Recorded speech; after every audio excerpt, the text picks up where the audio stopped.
দূর কাজের সময় কিছু খুঁজে পাই না আমি। স্প্রে বোতলটা ড্রেসিং টেবিলের উপরেই রেখেছিলাম, কে যে কোথায় সরায় না, ভালো লাগে না। কি হলো, কি খুঁজছিস? আরে আমার স্প্রে বোতলটা খুঁজে পাচ্ছি না, দেখেছো তুমি? তা বোতল আবার কবে থেকে ড্রেসিং টেবিলে থাকতে শুরু করলো? খাবার টেবিলে গিয়ে দেখ ওখানে আছে। মা ওটা স্প্রে বোতল, আমি আজকে সকালে ড্রেসিং টেবিলের উপর রেখেছিলাম। ও, ওই সাদা রঙের বোতলটা? ওটা তো এই নিচে গড়াগড়ি খাচ্ছে দেখে আমি এই মাত্র ময়লার লোকটাকে দিয়ে দিলাম। কি ময়লার গাড়িতে ফেলে দিয়েছো?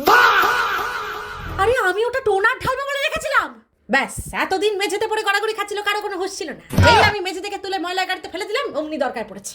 মানে তুমি কি বলতে চাইছো, আমি যদি কোনোদিন মেঝেতে গড়াগড়ি খাই আমাকেও ময়লা গাড়িতে ফেলে দেবে? মানে মেঝেতে কিছু গড়াগড়ি খাওয়া যাবে না? তুই মেঝেতে গড়াগড়ি খেতে যাবি কোন দুঃখে? তুই কি নিমাইলের অ্যাডভার্টাইজ করেছে মেঝেতে গড়াগড়ি খেতে হবে? নিমাই?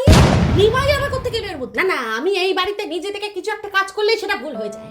আচ্ছা মা, তোমার সাথে কি আমার ডিসটেন্স রিলেশনশিপ? ফেলার আগে তো একবার আমি জিজ্ঞেস করতে পারতি। ঠিকই তো, আমার এই বাড়িতে কোনো স্বাধীনতা নেই।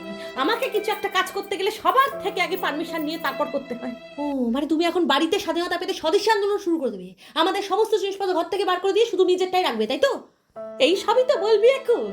নিজের বাড়িতে স্বাধীনতা পেতে স্বাধীনতা সংগ্রাম করছি আমি। মা সংগ্রামটা আমায় করতে হচ্ছে, স্প্রে বোতলটা আমার হারিয়েছে। তো আমি এখন কি করব? আমি কি ময়লালাকে ফোন করে বলবো যে ভাগার থেকে তো স্প্রে বোতল খুঁজে এনে দিতে, নাকি আমি নিজে এখন ভাগারে গিয়ে খুঁজে আনবো?